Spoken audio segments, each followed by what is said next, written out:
올해는 경제가 나옵니다. 올해는 경제 지문이 나와요. 그래서 2월까지는 우리가 2월까지는 이번 달까지죠. 구조와 출제 원리를 훈련하기로 한 달인데 경제 지문이 올해 출제가 워낙 유력하고 나온다면 고난도가 거의 확실시 되기 때문에 경제 지문에 대한 문제 유형 이거를 이제 원래는 3, 4월에 해야 되지만 2월에 하게 됐습니다. 물론 이 경제 심화 훈련은 4월, 3월에 계속 할 거예요. 수능 특강에 있는 주제들 우리가 지식으로 익힐 거고요. 그 안에 담겨 있는 변형 그리고 연계 리트 문제까지 다 풀어볼 건데 오늘과 다음 주는 그거에 선행하는 의미로 경제지문에 대한 초읽기 훈련을 좀 시작하겠습니다. 자, 요즘에 경제지문이 어떻게 나오고 있는지 오늘은 그동안 기존에 나왔던 경제지문, 지금 나오는 경제지문들의 근간이 됐던 문제, 기출들이 무엇인지에 대한 이해와 이 지문들을 이해하기 위해 필요한 지식들이 뭐가 있는지 기반 지식에 대한 점검까지 함께 해볼까 합니다. 그래서 오늘 그리고 다음 주까지 경제지문 총 6지문을 살펴볼 텐데요. 이 지문들을 여러분들이 잘 숙지하셔갖고 올해 준비해야 되는 고난도 경제지문들 수월해 가게끔 오늘과 다음 주에 잘 집중해서 들어주시면 감사하겠습니다. 그래서 경제지문 오늘 3지문 훈련해 볼 거고요. 그 다음에는 문학도 할 건데 오늘 갖고 온 문학은요. 시나리오 갖고 와봤습니다. 이 시나리오가 갖고 있는 독자적인 문학적 특징과 그때마다 나왔던 출제 고난도 문제들을 풀 건데 한번 오늘 재밌게 해보자고요. 기존에 우리가 시도 하고 소설도 했는데 시나리오도 한번 영역별로 작품 갈래별로 하나씩 유형 나올 만한 유형들 봐야 되니까 역시 오늘 시나리오 점검도 해보도록 하겠습니다. 아마 생소한 작품들이 조금 있을 겁니다. 자, 4쪽부터 들어갈게요.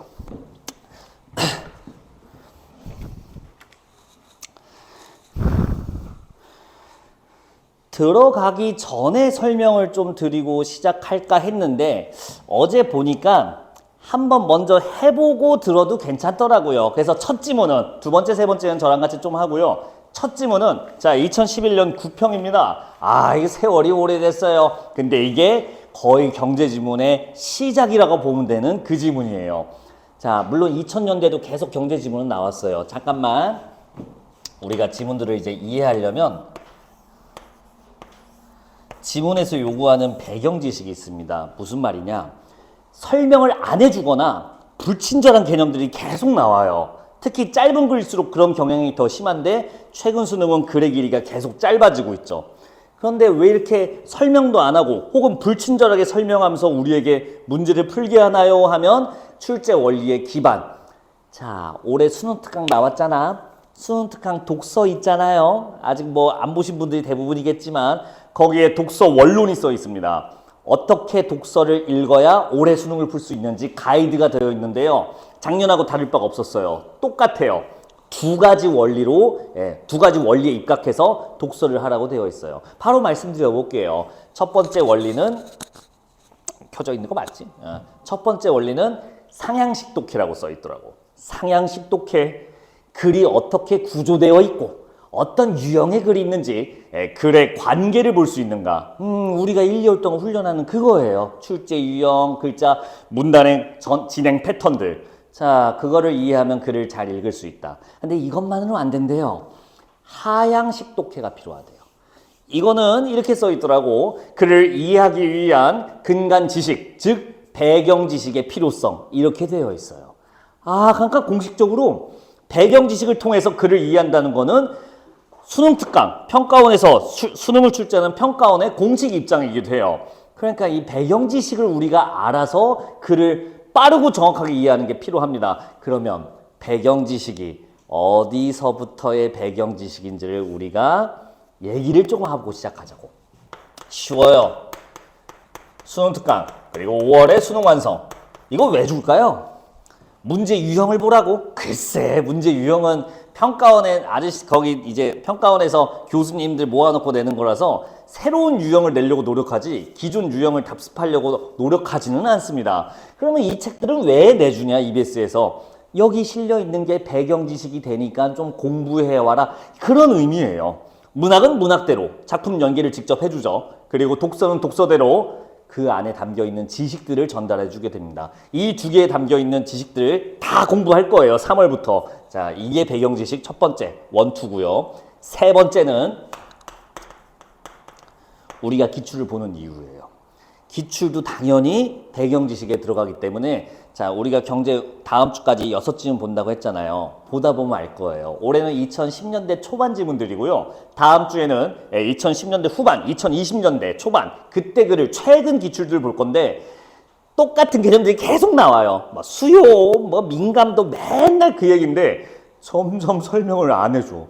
점점 설명이 이게 다야? 점점 이렇게 바뀌어요. 기출도 배경 지식으로 전제되기 때문에 설명들이 불친절해진다는 겁니다. 그리고 세 번째, 중등 지식이요. 고등 수능 시험을 본다는 얘기는 뭐가 전제되어 있냐? 네. 중학교 과정을 끝낸 사람들이 본다는 게 당연히 전제되어 있기 때문에 중등 기초 지식은 설명을 안 해줘요. 우리 과학 지문 볼 때도 이런 것들 조금 느낄 수 있는데 가장 강력하게 느낄 수 있는 게 바로 올해, 아까 말씀드렸지만 올해 출제가 유력한 경제 지문입니다. 이 경제 지문이 배경 지식이 아주 강력하게, 기초 지식이 강력하게 작용해요. 자, 직접 느껴보는 게 짱입니다. 첫 지문은 아무 정보 없이 자, 네 문제인가 그럴 거예요. 마지막 문제는 옛날에 나왔던 속담 문제니까 편하게 푸셔도 되고요. 실질적으로 여러분들이 풀 문제는 세 문제입니다. 시간 제가 많이 못 드린 거 알죠? 6분 30초 재드릴 테니까 미쳤지? 미안하다. 6분 30초 일단 재드릴 테니까 해보고 얘기 한번 나눠봅시다. 자, 편하게 한번 읽고 풀어보세요.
자, 1분 정도 남았습니다. 풀 수 있는 데까지 한번 풀어봐요.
자, 20초 마무리합시다.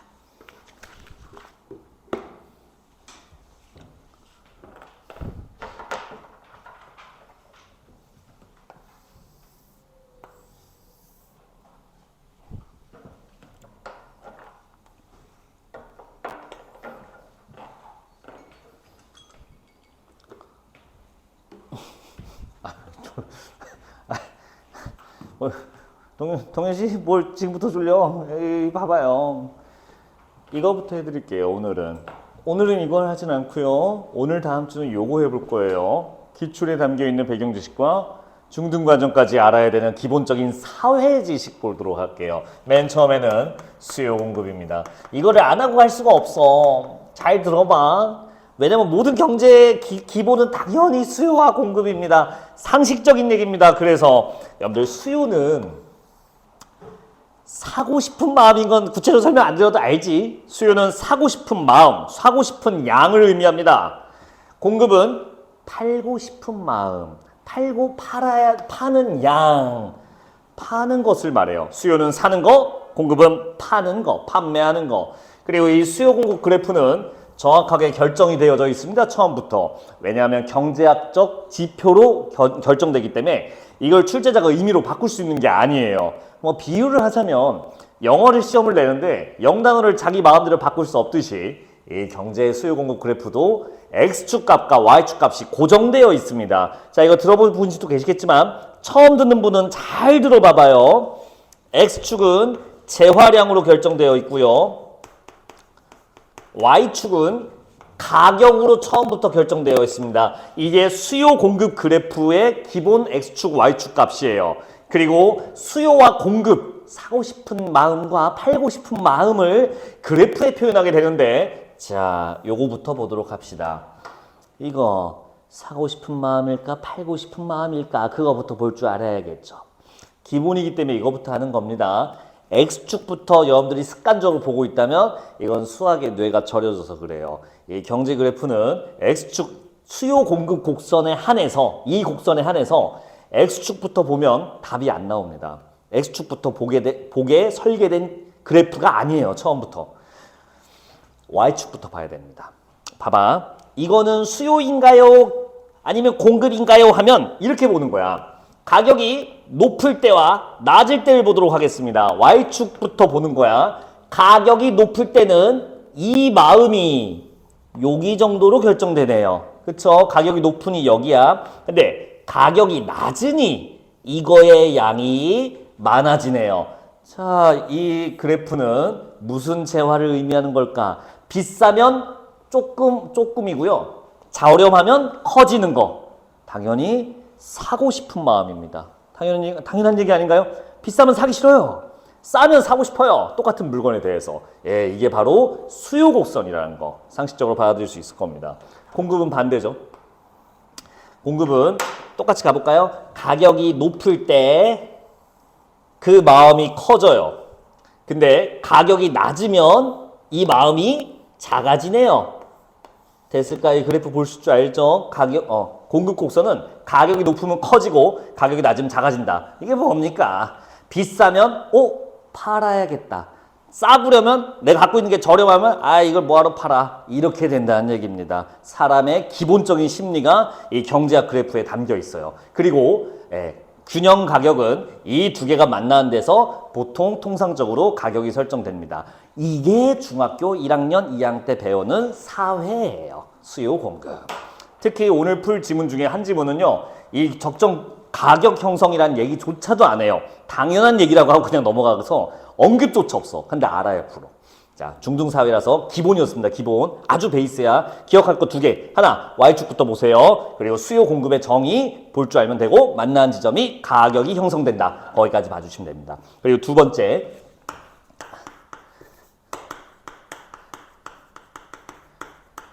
탄력성이라는 게 있습니다. 탄력성. 이 가격은 자 Y축부터 보라고 했죠. 이게 자극이에요. 가격이 먼저 움직이면 이 재화량이 반응합니다. 가격이 변하는 거에 따라 수요와 공급이 바뀌는 거 그렇게 보는 그래프인 거야. 이 그래프가 나오면 가격 변동에 따른 재화량의 변화를 보여주기 위해 쓰는 그래프. 자, 근데 탄력성이라는 건요. 이 가격 변화할 때 조금 다르게 간다는 뜻입니다. 제가 수요 곡선 저기다 그린 거 그대로 똑같이 한번 그려볼게. 그리고 수요 곡선 임의로 하나만 더 그려볼게요. 이렇게 그려볼게요. 둘 다 수요야. 뭐가 다른 걸까? 이것도 수요 곡선이에요. 가격이 떨어지면 커지네. 둘 다 그래요. 가격이 올라가면 둘 다 재화량, 수요량 자체가 줄어요. 둘이 뭔 차이일까 하면 바로 이 탄력성의 차이입니다. 무슨 말이냐? 가격이 변했을 때 누가 더 많이 변하냐라는 얘기예요. 다시 탄력성은 가격 변화에서 나중에 심화는 따로 할게.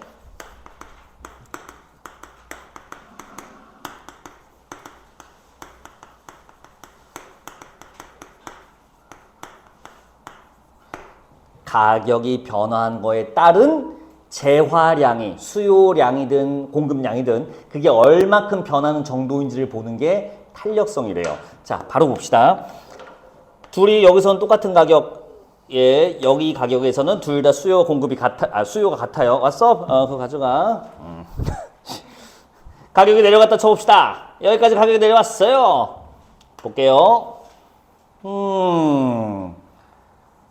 파란색은 가격이 내리니 기존에 여기였죠. 요만큼 수요가 늘어난 거 확인되실 겁니다. 근데 노란색 이 수요 곡선에 따르면 가격이 똑같이 내렸는데 이번엔 얘는 요만큼 수요가 늘어났어요. 누가? 가격이 똑같은 가격이 내렸을 때도 어떤 색깔의 수요 그래프가 더 많은 수요량의 증가가 일어났는가? 노란색인 거 확인되시죠? 얘가 그러면 이 노란색은 파란색에 비해 가격, 즉 자극에 대한 반응이 더 민감한 거야? 둔감한 거야? 이 노란색은 더 민감하다 할 수 있을까요?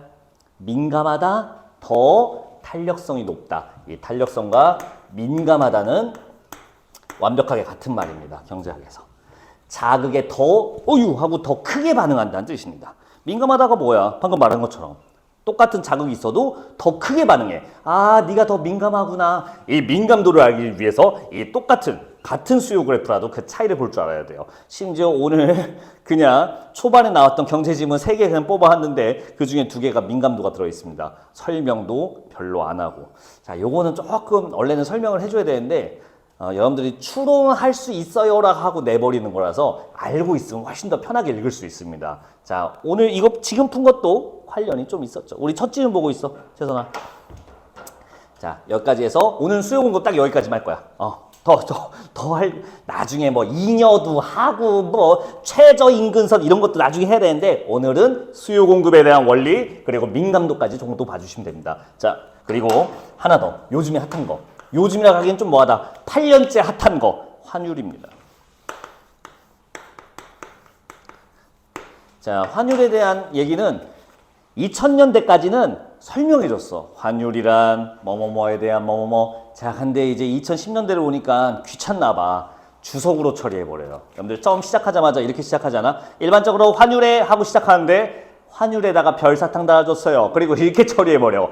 환율, 그래, 별사탕 뜻 친절하게 해줬으면 됐지. 한번 볼까? 뭐라고 설명해줬는지. 외화 1단위와 교환되는 원화의 양. 별 와닿지가 않아요. 이렇게 분친절할 수가. 환율의 지문은 굉장히 중요하거든요. 외화가 뭐야? 외국 돈. 일화, 외국 돈 1단위와 바꾸는 원화의 양. 우리나라 돈이요. 그러니까 외국 돈이랑 교환하는 우리나라 돈의 비율이라는 뜻인데 뭘 겨울게 말하냐. 자, 여러분들 우리가 있는 독서 풀어야 될 경제 지문에 중국 돈 위안화 나올 것 같아요? 저기 독립돈 루블 뭐 이런 거 나올 것 같아요? 안 나와요. 달러 나와요. 어차피 달러입니다. 엔화도, 자, 지금 전 세계 기축통화가 몇 개 없는 거 알죠? 달러, 엔화, 이게 기축통화거든요. 이 기준이 되는 돈이란 뜻이야. 근데 엔화 내겠어요, 우리나라 국어시험에서? 안 내요. 존심이 있지. 당연히 달러밖에 안 나옵니다. 그래서 외화는 그냥 달러라고 생각하셔도 돼요. 자, 외화 1, 그냥 이렇게 하죠. 1달러를 교환하기 위한 우리나라 돈의 비율? 1달러 가격이라 하면 되지. 이 환율은 바로 1달러 가격입니다. 이렇게 하면 편해져요, 환율 지문들이. 다시, 환율은 1달러 가격입니다. 우리 1달러 사기 위해서 지금 얼마인지 아세요, 대략? 그렇게 미쳐 있진 않고요. 내가 얼마 전에 제주도 갔다 왔잖아. 그래서 면세점 갔다 왔잖아. 1293원까지 봤었어. 1290원대래요. 1300원쯤 되는 거 같네. 자, 그럼 환율이 얼마인가 하면 1300원이요 하면 됩니다. 1달러 바꾸기 위해 우리 돈 1300원 줘야 돼요. 이렇게 봐주시면 된다는 거죠. 자, 물론 근데 환율의 개념을 묻는 문제는 없고 환율이 상승하면 어떻게 되고 하락하면 어떻게 되는지 그 얘기가 보통 나옵니다. 자, 환율이 이거부터 해보자. 올랐다. 환율이 올랐다. 뭘로 생각하면 돼요? 1달러 가격이 올랐어 라고 보면 되죠. 이렇게 쓸 수 있겠네요. 기존의 환율은 1달러 사는데 1000원이면 됐어요. 근데 오르고 난 다음에는 1300원. 이제 1달러 살려면 1300원 줘야 돼. 이제 이게 수출과 수입에 어떻게 영향을 미치는지 중3 사회를 보자고요. 아직 중학교야. 아직 중학교 사회야. 자, 수출, 이 지문 우리 기출도 봐야 되니까 이 지문은 수출액 그리고 수입액을 비교하는 경상수지라는 게 나옵니다. 세상에 경상수지를 별사탕을 처리했어요. 여러분들 경상수지 한번 볼게요. 별사탕에 있네. 상품의 수출액에서 수입액을 뺀 결과 수출액이 수입액보다 클 때는 플러스 값이 나오겠죠? 흑자. 작을 때는 적자로 구분한다. 자, 그럼 수출액과 수입액이 뭔데요 하면 젠장 설명을 안 해줘요. 왜? 상식인가 봐요. 상식적으로 써볼게요.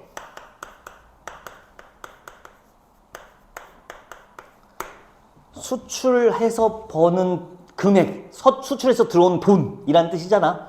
그럼 이렇게 하면 돼요. 수출한 물건의 양 곱하기 수출한 물건의 가격. 이 두 개를 곱하면 수출액이 나오지 않겠어요? 상식적으로? 잘리네? 아유, 꼬면 나와. 수출한 양에 곱하기 수출품 가격하면 우리가 총 들어온 수출액이 나올 거예요. 상식적인 얘기. 그래서 설명을 별로 안 해.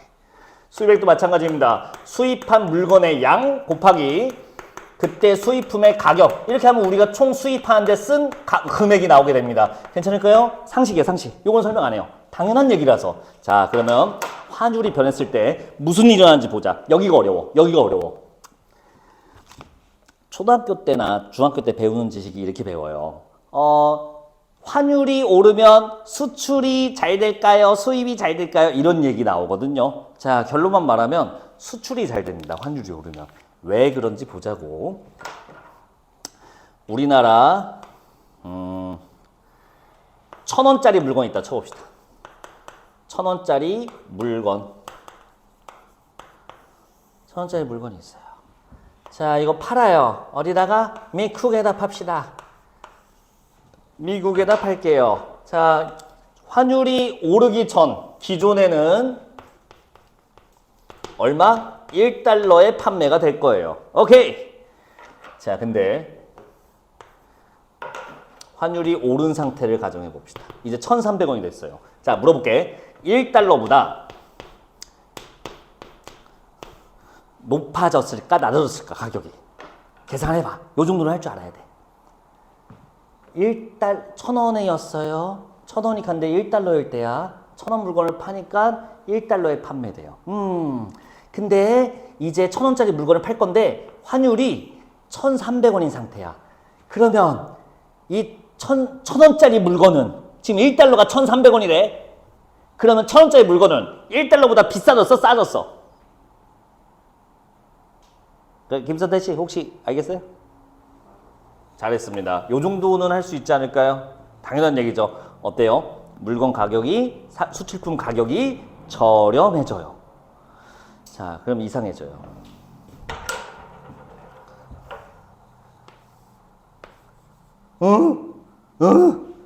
환율이 오르니 우리나라 물건이 표시된 가격이 싸진 거잖아요. 그럼 수출액은 사실상 줄어든 거 아닌가요? 그게 아니라는 거예요. 분명히 수출액 유리화돼요. 왜 그럴까? 이거 보시면 됩니다. 가격이 내려가면 어떻게 되죠? 수요가. 사람들이 살려고 하는 마음이 커지죠, 이만큼. 수출하는, 즉 사람들이 사는 그 물건의 양이 어떻게 돼요? 증가하게 되는 거죠. 그러면 수출이 더 증가해요, 환율이 오르면이라는 말은 뭐냐면 수출품 가격은 떨어지지만 사실상 근데 1,000원인 건 똑같아. 표시 가격만 떨어진 거야. 이건 떨어지지만 수요 공급 원리에 따라서 사람들이 더 많이 삽니다. 오, 왜 이렇게 싸? 역시 코리안 싸. 좋아 하면서 엄청 많이 삽니다. 이런 거지. 그래서 수출액이 결국에 늘어나는 효과가 나타난다. 이게 환율이 증가했을 때 수출액이 증가하는 그 원리예요. 뭐가 담겨 있어요? 이 수요 공급의 원리가 이 안에 담겨 있어요. 하나 더 민감도도 담겨 있습니다. 수출품 가격이 떨어졌어요. 자, 가격이 떨어졌는데 아까 이 파란색처럼 가격이 떨어졌는데도 글쎄 더 사야 될까? 변동이 별로 없을 수 있어요. 민감하지 않을 수 있어요. 근데 이건 어때요? 가격이 떨어지니까 오, 왜 이렇게 싸? 빨리 많이 사야겠다. 아주 민감하다는 거죠. 수출이 증가하는 것은 바로 역시 민감한 제품, 가격에 아주 민감하게 반응한다는 것이 전제되어 있기 때문에 이게 성립할 수 있어요. 자, 이렇게 해서 결국에 수출액은 플러스 늘어난다는 얘기가 된 거고요. 수입품도 봅시다.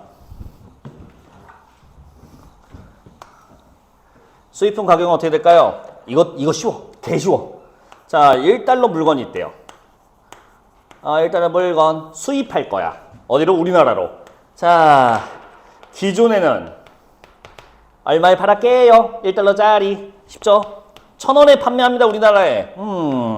근데 환율이 올랐어. 변경. 자, 올랐어. 그러면 얼마에 팔아야 될까요? 쉽죠? 1,300원에 우리나라에 팔게 됩니다. 국내예요, 국내. 해외가 아니라 국내에서 이렇게 판매해요. 1달러짜리가 환율이 오르니까. 자, 수입품 가격이 어떻게 됐죠? 올랐어요. 당연한 얘기. 그러면 수입이 늘어나는 거 아닌가요? 아니요. 수입 양이 줄어요. 안 사요. 왜 이렇게 비싸? 안 사! 하고 안 삽니다. 사실 미국 입장에서는 1달러인 게 변함이 없지만 표시 가격이 이렇게 돼버렸죠. 환율 때문에. 약간 더 이상 사지 않아요. 수입액이 사실상 어떻게 되는 거야? 깎이게 되는 거죠. 자, 수입액은 줄고 수출액이 늘어난다. 수출액이 커질 수밖에 없는 구조죠. 그래서 이거를 첫 문장 읽어볼게요. 일반적으로 환율의 상승은 경상수지를 개선하는 것으로 알려져 있다. 이렇게 하면서 시작하는 겁니다. 첫 문장 이해하는데 이게 이런 말들이 전제되어 있어요. 이해됐을까요? 경상수지 개선된다. 흑자가 커진다. 수출이 커진다. 수입은 감소하고. 그 얘기였습니다. 개선이 바로 흑자로 간다는 얘기입니다. 아이고야. 자, 설명 어느 정도 됐으니까 조금만 더 이어서 해볼게요. 계속 읽어볼게요. 이를테면 국내 기업은 수출해서 벌어들인 외화를 국내로 들여와 원화로 바꾸기 때문에 자, 여기서부터 봐봐.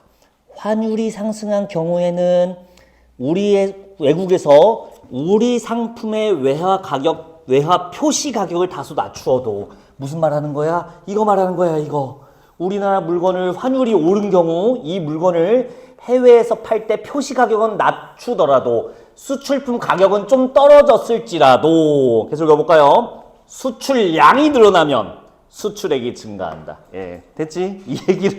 이 얘기를 이딴 식으로 써주니까 무슨 말인지 알아들 수가 있어야지. 예, 중등사회라고 하니까 할 말이 없더라고요. 더 읽어볼게요. 동시에 수입 상품의 원화 표시 가격은 상승하여 수입품은 덜 소비하므로. 뭔지 알겠죠? 1달러짜리 물건이 1,000원에서 1,300원이 됐어요. 올랐지만 자 가격은 상승해서 수입을 안 해요. 수입품을 덜 소비해요. 그래서 수입액은 감소한다. 됐지? 자, 환율 변동에 따른 경상수지, 수출액과 수입액의 변동량이 앞에 전제돼서 시작해요. 근데 이 지문의 주제는 이게 아니었죠. 우리가 읽어야 될 거는 이 다음 문장. 그런데 이와 같은 환율 상승이 항상 경상수지를 개선할 것 같지만 반드시 그런 것은 아니다. 자, 됐습니다. 우리가 읽어야 될 것은 환율이 올랐지만 수출액이 늘지 않고 수입액이 감소하지 않는 현상을 읽으라는 내용이었습니다. 와우, 우리가 읽어야 될 건 따로 있었어요. 근데 요 배경 지식이 있잖아요. 훨씬 더 편하게 그 다음 글들을 예상할 수가 있습니다. 환율이 올랐어? 근데 왜 수출액이 안 늘어요? 되게 상식적으로 접근하면 돼요. 환율이 올랐어도 수출품 가격이 안 떨어져. 수입품 가격이 안 올라. 그러면 아무 일도 안 일어나죠. 이렇게 볼 수 있을 거고요. 아니면 환율이 올라서 수출품 가격이 떨어졌어. 하지만 사람들이 민감하지 않아서 가격이 떨어졌어? 어쩔, 코리안 나 안 써. 하고서 수출량이 안 늘면 오히려 수출액이 감소해버리죠. 그 얘기일 겁니다. 아니 그냥 바로 가볼까? 3번 문제 가보세요. 3번 문제. 3번에 답 3번 보세요. 환율이 상승하더라도 경우에 따라서는 국내외 상품 수요가 가격에 민감하지 않다. 가격이 올랐어요? 떨어졌어요? 환율 변동 때문에. 근데 어쩔 TV 그것 때문에 뭐 산든 안 산든 뭐 어쩌라고? 그러면 오히려 더 악화될 수도 있죠. 가격은 떨어지고 수입품은 올랐는데 수출량, 수입량 변화가 없으면 민감하지 않으면 오히려 수입액만 늘어나는 현상이 나타나니까 경상수지가 악화될 수도 있다. 이게 J커브에서 아래로 가는 이유예요. 안 읽었는데 알 것 같아. 자, 이제 몇 개만 볼게요. 이 문단의 세 번째 줄입니다. 이 문단의 세 번째 줄. 수지가 악화되는 원인. 자, 경상수지가 악화되는 원인 중 하나로 총 3개 나오는데 한번 봅시다. 환율이 오른 비율만큼, 여기다 밑쳐봐. 환율이 오른 비율만큼 수입 상품 가격이 오르지 않는 것. 이게 1번이야. 뭐야? 여기. 이게 이유 1번입니다. 수입품, 분명히 환율이 올라서 이제 환율이 올라서 수입품 가격이 올라야 되는데 지금 미쳤죠? 수입품 가격이 안 올라. 환율이 올라왔는데 1달러짜리가 왔는데 1,000원에 판매하던 걸 이제 1,300원에 판매하면 되는데 그냥 계속 1,000원에 판대. 이유는 간단합니다. 그렇게 하면 안 살까 봐. 뭐라고 써있는지 볼래요?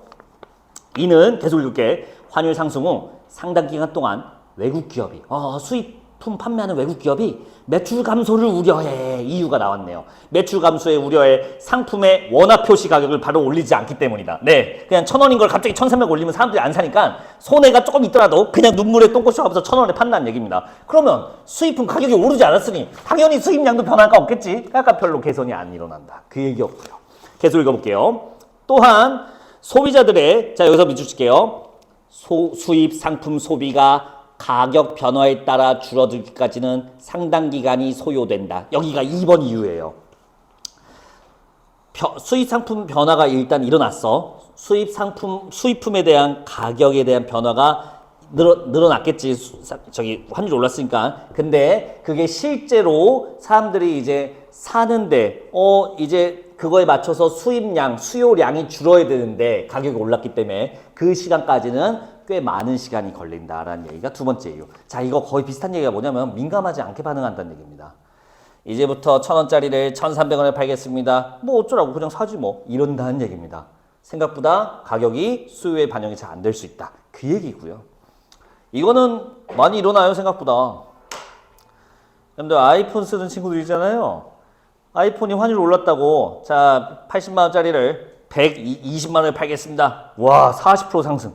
아니 40만 원이 비싸졌어. 50% 상승이구나. 80만 원짜리 120만 원에 팔겠습니다. 근데 살 사람은 사요. 근데 사람들이 그냥 다 산다고 쳐봐요. 뭐 어쩔, 나 그냥 살 거임. 이러면 별 효과가 없겠죠. 그 얘기였던 거고요.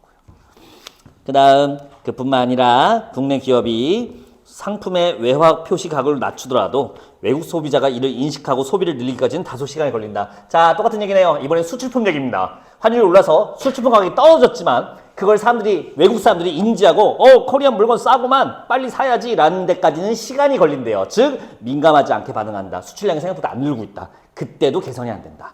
이게 세 번째 이유였습니다. 됐죠? 근데 물론 시간이 지나면 의도대로 수출액이 늘고 수입액이 증가하긴 하는데 자, 초반에는 이런 현상이 일어날 수 있대요. 자, 그 다음 산문단은 세 번째 줄 보세요. 똑같은 얘기 한 번 더 해요. 산문단의 세 번째 줄 격에 찾으셨나요? 격에라고 시작해요. 산문단의 세 번째 줄 격에 여기다 네모 어떻게 반응하는가 여기다 네모 어떻게 반응하는가 네모. 자, 나머지 읽어볼게. 하는 수요 구조에 따라 경상수지는 개선되지 못하기도 한다. 어떻게 반응한다? 야, 반응이 뭐였어? 경제지문에서 반응이란 얘기는 결정되어 있어요. 이거야. 아까 처음에 했던 거. 이게 반응이야. 재활량이요. 재활량.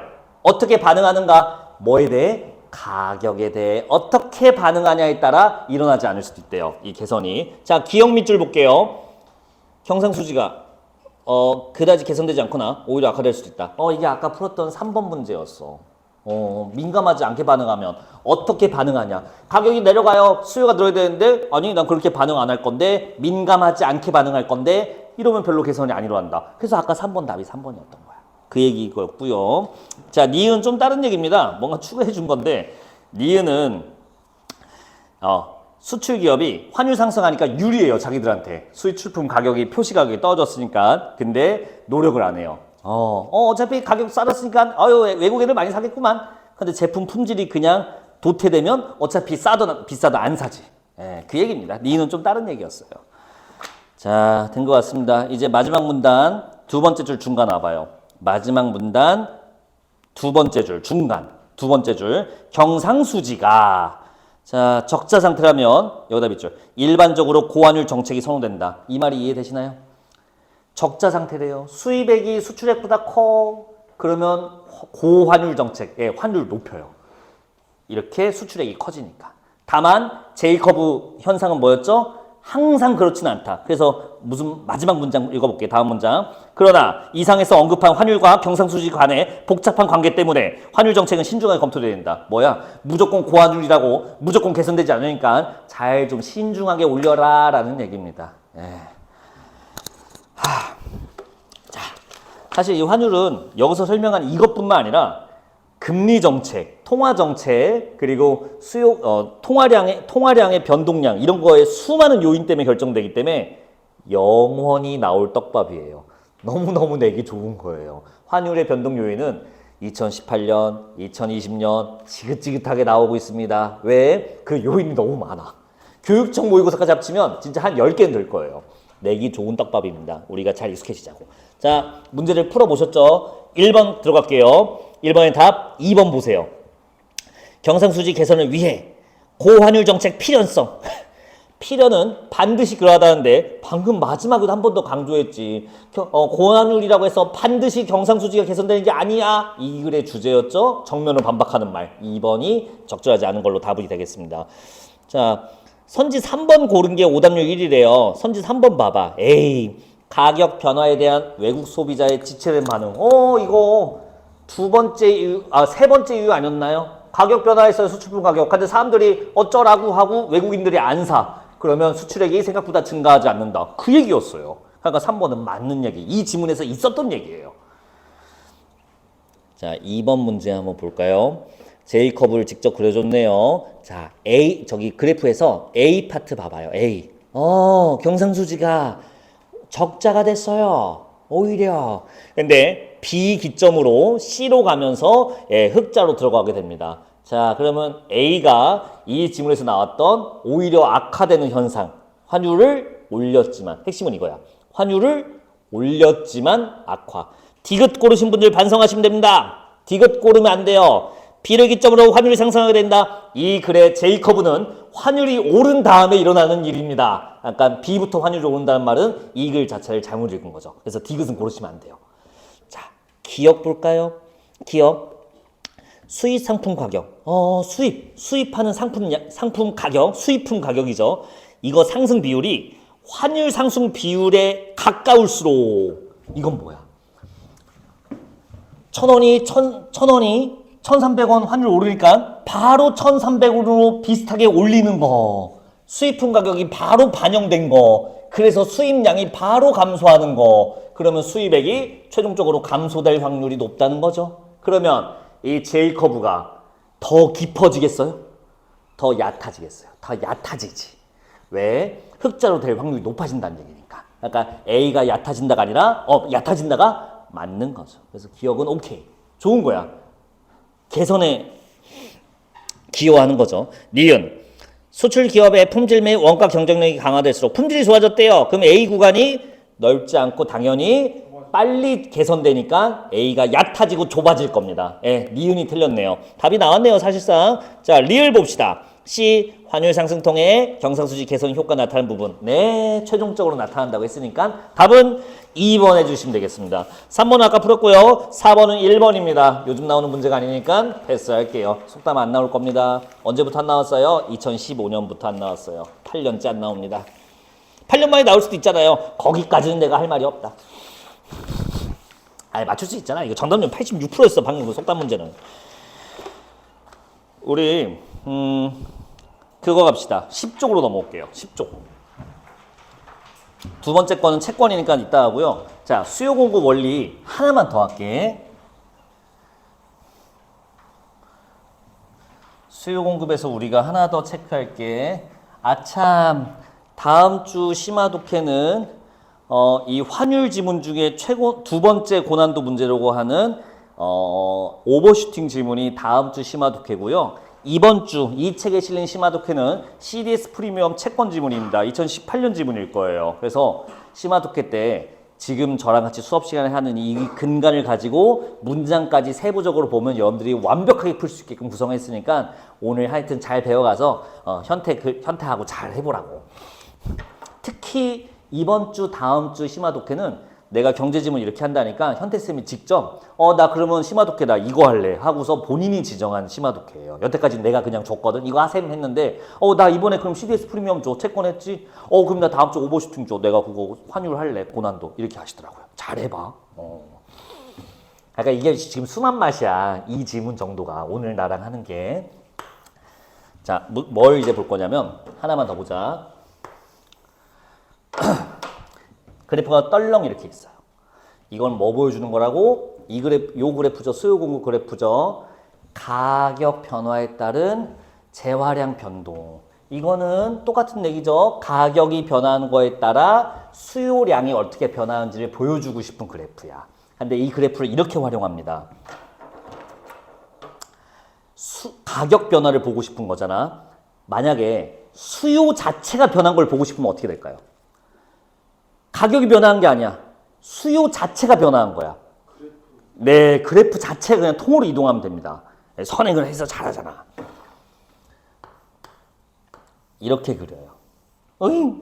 이건 뭡니까? 가로선 그어보세요. 같은 가격일 때 기존에는 수요량이 이만큼이었는데 이 그래프가 이렇게 이동하고 보니 같은 가격일 때 수요량이 여기서 결정되는구나. 수요 자체가 늘어버렸네. 똑같은 돈을 줘도 사고자 하는 양과 마음이 그냥 더 커졌네. 수요 자체가 증가한 거예요. 자, 요거 공급도 마찬가지입니다. 자, 이 지금 10쪽 보고 계시죠? 이 지문은요.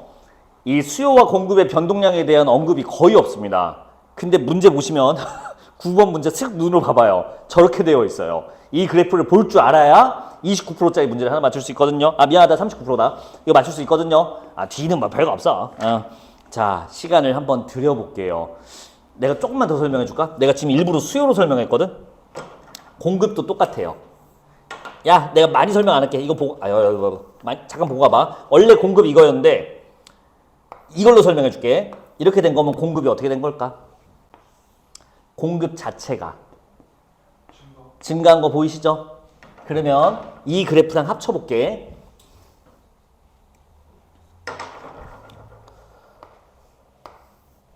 노란색 무시하고요. 자, 빨간색, 파란색만 봐봐. 기존 가격은 여기서 형성됐었지. 근데 공급이 증가하니까 새로운 가격이 어디서 형성돼? 여기서 형성되죠. 자, 봐봐. 수요는 고정되어 있다고 보고 공급만 늘었어. 그러면 가격이 원래 여기서 형성되던 게 지금 새로운 가격이 여기서 형성되네. 가격이 어떻게 된 거야? 떨어진 거지. 상식적으로 얘기해 볼까요? 파는 사람이 많아지니 가격이 싸졌다. 그 얘기잖아. 공급과 수요가 변하면 이렇게 가격이 변하기도 합니다. 자, 제가 알려드릴 힌트나 배경 지식은 얼추 알려드렸거든요. 한번 도전해 봅시다. 3문제짜리고요. 요거는 6분만 드릴게요. 한번 해보세요.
자, 30초 남았네요.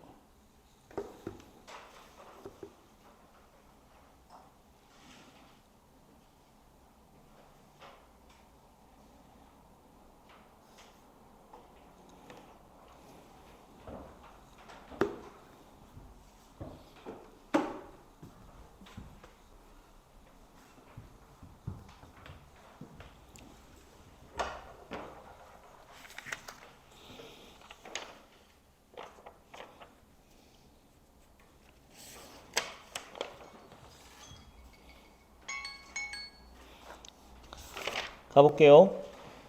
조세 부담이라는 얘기 나왔고 조세 전가가 나옵니다. 조심하셔야 돼요. 조세액을 전가하는 게 아닙니다. 조세 부담을 전가하는 게 핵심이에요. 이건 무슨 말이냐? 어차피 부과된 사람이 내야 돼요. 지금 연필 볼펜이었나요? 볼펜이 1,500원짜리랍니다. 볼펜 1,500원. 근데 여기다가 세금을 넣겠대요. 세금을 이제 100원씩 더 내셈이라고 부과했대요. 세금을. 그러면 업자 입장에서는 1억을 더 100만 자루였냐? 100만 자루 생산했다면 그렇다면 이 사람은 이제 한 자루당 100원씩 더 내는 거니까 1억의 손실이 생깁니다. 1억을 세금으로 내야 되는 거지. 너무 억울해. 생돈 1억 나가니까. 그러면 어떻게 한다 이거예요? 가격을 올린다는 얘기입니다. 결국에는 가격을 올린 거예요. 가격을 올리니 그러면 어디까지 올리냐? 저기 나와 있거든요. 갑자기 속이 안 좋네. A 와보세요. A 세 번째 줄입니다. A의 세 번째 줄. 야 할 것이다. 이로 인해 손실을 입게 될 생산자는 1,500원이라는 가격에 불만을 갖게 되므로 가격을 100원 더 올리려고 한다. 이 1억의 손실을 자기가 보기 싫어. 그래서 이거 가격 그냥 올려서 떼와야겠다. 물건 가격을 1,600원을 올려버리면 사실상 이거 안 내는 셈이랑 다를 바 없으니까 그래야겠다고 생각한대요. 그럴 수 있어요. 그러나 가격이 한없이 올라가는 건 아니다. 가격 상승으로 생산자의 불만이 누그러지지만 반대로 소비자의 불만이 증가하기 때문이다. 결국 시장의 가격 조정과 가격 조정 과정을 통해 양측의 상반된 힘이 균형을 이루는 지점에서 이르게 되며 저거 사이에서 새로운 가격이 형성된대요. 자, 소비자도 당연히 불만이 있겠죠. 왜 이렇게 비싸? 소비자 불만은 더 이상 물건을 사지 않죠. 가격이 오르면 수요가 감소하니까. 그러니까 업자 입장에서도 다 떠넘겨 뭐한 거야. 1,500원에서 1,600원 사이에서 형성된다고 했거든요. 자, 만약에 볼펜 가격이 지금 이 상황에서 1,600원이 됐다. 그러면 조세 전가 얼마 한 거야? 100원의 세금 중에 소비자한테 100원 다 전가시킨 거지. 소비자님들이 이 세금 다 내셈. 자, 연필 가격이 1,540원이 됐어요. 이 세금 100원 부여 이후로. 그러면 소비자한테 40원의 세금을 네가 내라 하는 셈이랑 다를 바가 없죠. 그러면 생산자는 60원의 세금을 내는 거랑 다를 바가 없을 거예요. 이렇게 실제 납부는 그 아저씨가 하는 거야. 이 볼펜 만든 아저씨가 세무청 가서, 국세청 가서 이제 할 건데, 근데 사실상 전가한 셈이다. 그 얘기입니다. 자, 요 낚시가 뭘로 나오냐면요. 저기 8번에 답은 1번이야. 8번의 답은 1번인데 선지 3번 낚시 보세요. 조세 전가가 발생하면 그에 따라 물품세의 단위당 조세액이 달라질 수밖에 없다. 아니요. 조세 전가가 일어난다고 조세액이 달라진다? 이상한 소리입니다. 조세액은 100원으로 고정되어 있어요. 사실상 누가 부담하냐? 그걸 가격을 올리고 떨어뜨려서 따진다는 거지. 조세액이 달라지지 않아요. 자, 9번 문제 선지 2번도 마찬가지입니다. 자, A만큼은 딱 100원만큼이에요. 이 100원 누가 내는 거야? 조사등가 됐으니까 소비자랑 같이 내는 거. 아니야. 이 100원은 생산자가 그냥 내는 거야. 가격을 바꾸는 것뿐인 거지. 이렇게 봐주시면 됩니다. 자, 이제 본문 조금만 더 봅시다. A 다음은요, 예, 이제 소비자에게 세금을 부과해도 똑같대요. 소비자한테 1,500원짜리 볼펜 사실 때마다 소비세로 100원 세금 내세요 하면, 어이씨, 그럼 나 1,500원 쓰고 100원을 더 내야 돼? 아이씨, 너무 비싸라고 생각한대요. 그러면 어떻게 해야 돼요? 예, 물건 가격이 떨어지게 되어 있다. 이런 얘기죠. 이때는 소비자가 생산자에게 상품, 조세 전가를 시키는 겁니다. 자, 마지막 문단은 민감도예요. 민감도예요. 마지막 문단. 두 번째 줄 봐봐. 변화에. 찾았어요? 두 번째 줄, 마지막 문단 두 번째 줄, 변화에, 여기다 네모. 어떤 반응. 뭐야, 똑같은 용어 또 나오네. 반응. 소비자가 어떻게 반응하냐에 따라 이 조세 전가의 정도가 달라진대요. 반응, 민감도 얘기하는 거야. 계속 읽어볼게. 예를 들어, 가격 변화에도 불구하고, 벌써 나왔지? 가격 변화에도 불구하고, 이 말은 뭐야? 민감하지 않다는 얘기 아닌가요? 가격 변화에도 불구하고 소비자가 구입량을 크게 바꾸지 못하는 경우 민감하지 않은 제품을 말해요. 그러니까 가격이 올라도 무조건 사야 되는 제품들이 여기에 들어가게 됩니다. 이런 것들은 나중에 또 합시다. 크게 바꾸지 못한 경우 어느 측에 세금을 부과하든 소비자가 더 많은 세금을 부담하게 된다. 이 말이 이해가 돼야 돼요. 소비자가 어차피 더 많이 낸대요. 자, 생산자한테 100원, 지금처럼 1,500원짜리 볼펜에다가 100원의 세금을 부과할 쳐봅시다. 근데 이 물건은 가격 변화하든 말든 소비자가 변화량이 없어요. 민감하지 않은 제품이야. 어쩔 수 없이 사야 되는 건가 봐. 예를 들어 이 볼펜이 수능장에서 반드시 이걸로만 마킹하면 됐다고 해봅시다. 선택권이 없어요. 1,500원이 아니라 15,000원이어도 사야 돼요. 이게 민감하지 않은 제품이 되는 거예요. 자, 그러면 세금이 지금 1,500원에다가 100원이 부과됐어. 그러면 생산자 입장에서는 얼만큼 조세 전가시키겠어요? 당연히 그냥 소비자한테 전가시켜버립니다. 님, 볼펜 생산자 사장님 100원씩 내세요. 한 자루당. 아, 그래요? 알았어요. 낼게요. 납부는 해. 대신 그 100원을 그냥 1,600원을 해버리죠. 어차피 사주니까. 그래서 소비자가 결국에 하는 거예요. 자, 소비자한테 세금을 떼었다 쳐봅시다. 이거 사실 때마다 소비자님 100원씩 세금 내셈. 너무 비싸. 하지만 물건 가격을 안 내려줘요. 어차피 사주니까. 어차피 민감하지 않으니까 가격 변화에. 그러니까 어차피 소비자가 그냥 100원 다 내는 거야. 이렇게. 그런 얘기입니다. 그래서 기업 민감하지 않게 반응하는 거 10번 문제 와보세요. 10번 문제 빨리 와보세요. 10번 문제 쓱 보자. 1, 2, 3번 보고 갈게. 기억 방금 본 거 민감하지 않은 제품을 찾으라고 했거든. 자, 선제 1번 봐봐. 바나나 가격이 오르면 오렌지를 구매한다. 이거 민감한 거야? 민감 안 한 거야? 엄청 민감한 거지. 바나나 가격 올랐어? 바나나 안 사. 그 얘기잖아. 선제 2번. 커피 가격 올랐어요. 커피 구입 줄인다. 뭐야? 민감한 거지. 선제 3번. 상표와 상관없이 가장 저렴한 샴푸를 산다. 이것도 가격에 민감한 거지. 그러니까 1, 2, 3번 답이 아니에요. 답은 5번이었어요. 니은은 생산자가 더 많이 세금 부담하는 경우인데요. 자, 가격이 변화해도 생산자가 생산량을 크게 바꾸지 못하는 경우입니다. 생산자가 생산량, 즉 판매하는 공급을 크게 바꾸지 못하는 상황. 5번이었어요. 무조건 처분해야 돼요. 이건 빨리 떨이라도 처분해야 돼요. 그래서 답이 5번이었습니다. 4번은요, 저장 창고가 있어서 그래? 그럼 나 공급 안 해? 그냥 존버하지 뭐. 이럴 수도 있어요. 그러니까 저기 예시가 안 맞아요. 선제 5번이 답이었습니다. 자, 이제 9번 문제 풀게요. 조세를 부과하기 전이 공급 곡선, 조세 부과 후에 공급 곡선. 그렇군. 가격이 어떻게 됐어요? 올랐죠? 얼만큼인지는 요 그래프만으로는 몰라요. 여기 값이 P고 여기가 1,500원이었고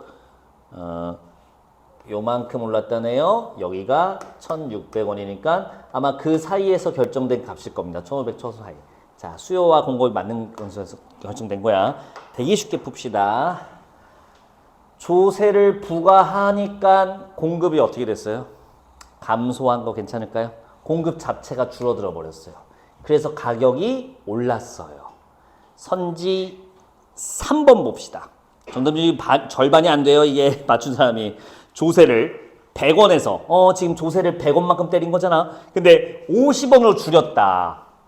그러면 S1이 오른쪽 아래로 간다. 뭔 뚱딴지 같은 소리죠? 100원이 부여돼서 이만큼 된 거면 50원 부여되면 공급이 덜 감소한다로 가야지. 그러면 어디겠어요? 여기로 가야지. 여기는 웬 말입니까? 자, 그러면 S1 오른쪽 아래가 아니라 S2 오른쪽 아래라고 보시면 되겠죠. 답이 3번이었습니다. 2번은 아까 설명했죠? 나머지 여러분들이 보시면 충분히 알 겁니다. 8번 답 말 안 했나? 했구나. 8번의 답 1번 보세요. 자, 소비자나 생산자가 제품 가격 변화에 어떤 반응을 보이냐에 따라, 어떻게 반응하냐에 따라, 민감하냐 민감하지 않냐에 따라 조세 부담 비중, 누가 조세를 더 부담하게 되는지 결정된다. 민감하지 않은 제품이면 사실상 소비자가 세금이 부여돼도 어차피 내가 돈 내고 사야지 이렇게 돼서 소비자가 전가하고, 반대 상황이라면 생산자가 거의 다 부담한다는 얘기였습니다. 자, 이제 채권까지만 하고 쉬는 시간 가집시다. 7쪽이에요. 이거 두고두고 써먹어야 되거든. 잘 기억해. 이거 2학년 때부터 공부하신 분은 이미 나랑 했습니다. 3학년 때 그때 내가 무슨 말 하면서 이걸 설명했냐면, 여러분들 이제 3학년 되시면 작년 기준 올해는 법이 나오니까 내년에는 경제가 무조건 나오거든요. 님들 수능 경제 나와서 꼭 잘 해놓으셔야 된다 하고 2학년 때 공부하신 분들은 저랑 같이 하신 분도 계십니다. 그리고 작년에 법이 나왔죠. 아하, 올해 경제가 맞습니다. 채권 지문 볼게요. 채권 지문. 왜 이렇게 힘드냐 오늘. 으아!